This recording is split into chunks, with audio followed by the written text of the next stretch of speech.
Estou de volta aí, pessoal, para tratar com vocês desse assunto bem intrigante.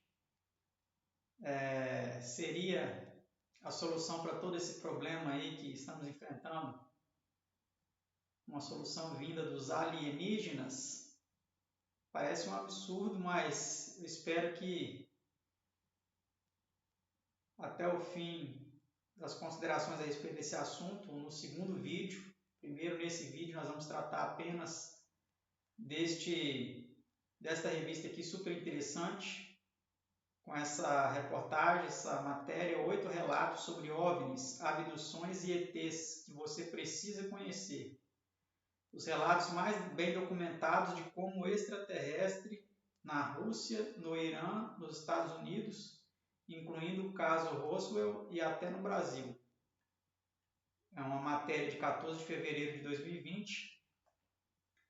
E nela nós vamos conhecer aqui um pouco alguns casos.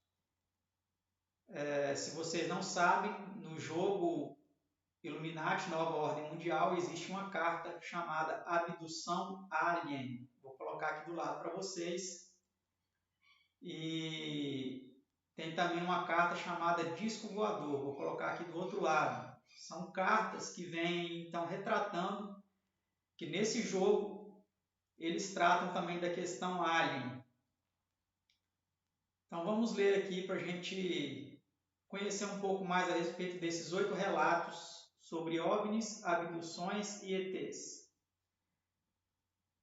Primeiro, tem uma introdução aqui, que diz o seguinte: corpos que voam com velocidades incríveis, emitindo luzes capazes de cegar e deixando marcas no chão e em pessoas. Relatos de quem já viu um objeto voador não identificado, OVNI, são cheios de mistério e um quê de charlatanismo. Os ufólogos, gente que investiga essas ocorrências, afirmam que 95% dos avistamentos de disco voador são engano. Na maioria das vezes não passam de um equipamento aéreo incomum, um fenômeno eletromagnético ou pura invenção. De olho na estatística, o Mundo Estranho reuniu casos cheios de evidências, documentados por governos e que nem investigações militares minuciosas conseguiram explicar. Então vamos ver que 8 casos são esses aqui apresentados pela revista Super Interessante. O primeiro deles é o caso Roswell, dos Estados Unidos, de 1947, um dos incidentes mais investigados da história. Permanece sem explicação, abrindo margem para teorias conspiratórias.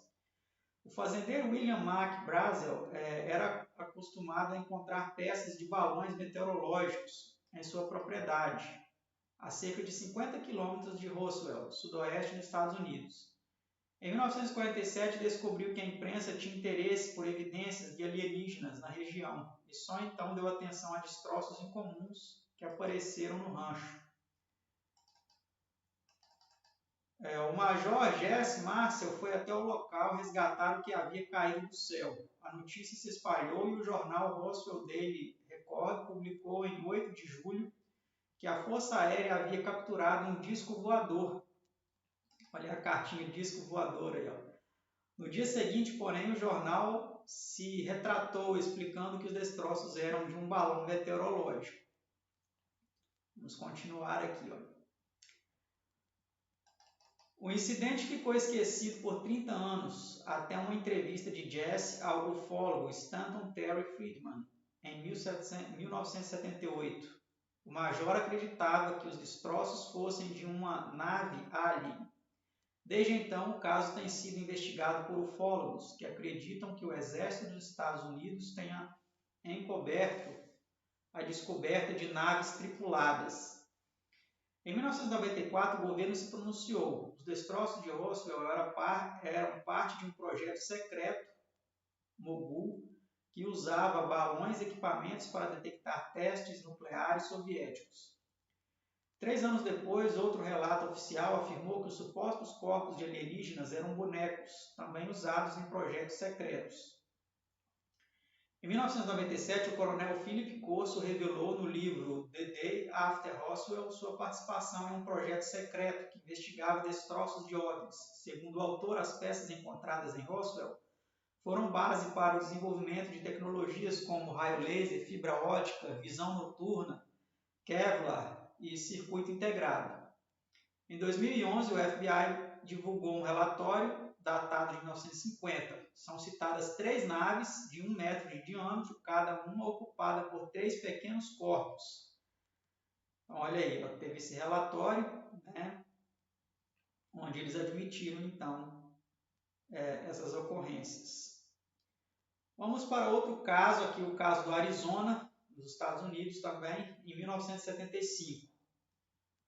Após ser abduzido por ETs, Travis Walton confirmou sua experiência no teste do polígrafo. Então, aqui nós temos um caso de abdução, que aqui entra na cartinha abdução alien, essa carta aqui do lado. Vamos continuar aqui a leitura para entendermos sobre esse caso. Em 5 de novembro de 1975, o lenhador Travis Walton e 5 colegas voltavam para casa quando viram uma luz vinda de trás de uma colina. Quando se aproximaram, notaram que a origem era um objeto de 6 metros em forma de disco. Um raio de luz azul atingiu Walton no peito. Assustados, os amigos correram e o deixaram para trás. Que amigos, né? Walton sumiu por 5 dias, gerando suspeitas de ter sido assassinado. O relato dos amigos principais suspeitos do crime, porém, foi confirmado em testes com polígrafo, detector de mentira. O equipamento também validou o depoimento de Walton, reaparecido a 80 km do local do avistamento. Ele teria sido abduzido por ETs que o examinaram. Os aliens foram descritos como baixinhos, cabeçudos e com olhos ovalados. 20 anos após publicar um livro sobre o episódio, Walton revelou: dentro do OVNI, ele teria sido salvo por outra raça extraterrestre, que apresentava forma humanoide com cabelos ruivos e roupas azuis. Travis Walton narrou sua abdução no livro The Walton Experience, publicado em 1978. Em 1993, a história virou o filme Fogo no Céu. Então, nós temos esse caso aí, né? Mais um caso, apresentado aí pela revista Super Interessante. Vamos agora para este caso aqui do sudeste do Brasil, em 1986. Um dos avistamentos mais documentados da história envolveu até caças da Força Aérea Brasileira, a FAB. Em 19 de maio, uma revoada de OVNIs foi detectada pelas torres de controle dos aeroportos de São José dos Campos e de São Paulo. O Centro Integrado de Defesa Aérea e Controle de Tráfego Aéreo, SINDACTA-1, em Brasília, confirmou no radar a presença de 21 objetos congestionando o tráfego aéreo. Olha isso. Com o espaço aéreo ameaçado, o Comando de Defesa Aeroespacial Brasileiro enviou um caça F-5E da Base Aérea de Santa Cruz, no Rio de Janeiro, para interceptar os OVNIs e 3 jatos Mirage 3 decolaram de Anápolis, Goiás, para ajudar na busca. Os pilotos avistaram pontos luminosos que faziam zigue-zague a mais de 1.000 km por hora. Vamos ver no que deu isso. Os jatos não detiveram os objetos, que sumiram rumo ao litoral sem deixar rastros. No dia seguinte, o ministro da Aeronáutica, Brigadeiro Moreira Lima, junto aos pilotos dos caças, concedeu uma entrevista coletiva detalhando a operação. Foi a primeira vez que autoridades militares brasileiras admitiram ter visto OVNIs. Em 2009, 23 anos após o evento, a FAB divulgou um relatório oficial do caso, afirmando que os objetos vistos naquela noite eram sólidos e refletem, de certa forma, inteligência, pela capacidade de acompanhar e manter distância dos observadores, como também voar em formação não forçosamente tripulados. Então, ali nós temos um órgão governamental do Brasil, né, que confirmou que em 86 realmente o que aconteceu lá foi uma experiência com OVNIs, né, com objetos voadores não identificados, provavelmente aí, segundo o que consta, de alienígenas, né? Mas será que são alienígenas? O que vocês acham? Vamos tentar entender isso até o final. Vamos para esse caso aqui agora. Na Rússia, Kapustin Air, o RSS 1948. O imenso território russo também esconde antigos casos de OVNIs. Em meio à Guerra Fria, os soviéticos tinham instalações militares secretas, como o Kapustin Ir, um sofisticado centro de testes de foguetes. Em funcionamento até hoje, a base foi uma das regiões mais vigiadas pelos Estados Unidos, pois lá poderiam estar as pesquisas que deram a vitória aos russos na corrida espacial.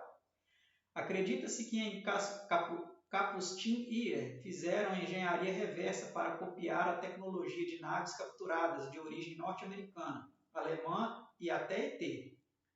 Um dos casos teria rolado em 1948. Um OVNI metálico e em forma de charuto foi avistado pelo piloto de um caça MiG a 10 km da base. O piloto travou um combate de 3 minutos contra o OVNI, que emanava uma luz brilhante. Ao lançar um míssil, o objeto revidou com um feixe de partículas. Os relatórios sugerem que o MiG e o OVNI foram abatidos, assim como em Roswell os militares resgataram os destroços sem alarde. Mas a história parece que está meio mal contada, né? Foram abatidos o MiG e o OVNI. Foram abatidos por quem? Não se sabe, não contaram, né? Vamos para esse caso aqui agora, Oceano Pacífico, 1990. Ufólogos acreditam que quase metade dos eventos inexplicáveis aconteça nos oceanos, dentro e fora d'água. Também há registros de eventos estranhos avistados no mar, como corpos que navegam a velocidades incríveis, interferências nos instrumentos de bordo de submarinos e outras bizarrices. Esses casos de objetos submarinos não identificados, nesse caso aqui os OSNIs, também são pesquisados por ufólogos.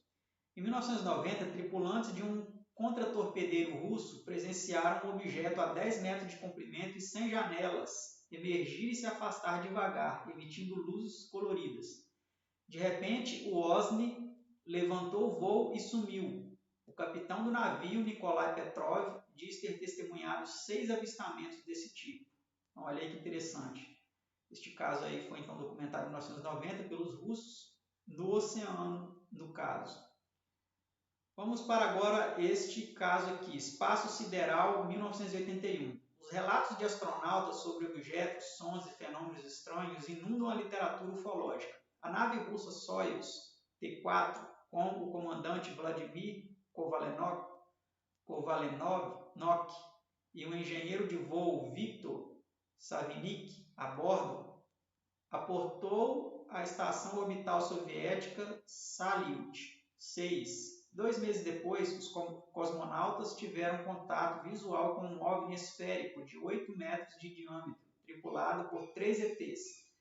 O caso foi revelado pelo tenente-general Beregovoy em uma união com líderes cientistas e ufólogos soviéticos. Há relatos de que os cosmonautas teriam feito um vídeo de 45 minutos que permanece secreto, no qual se vê os aliens fora do OVNI. Eles teriam começado contato, mas foram proibidos de jogar a conversa fora.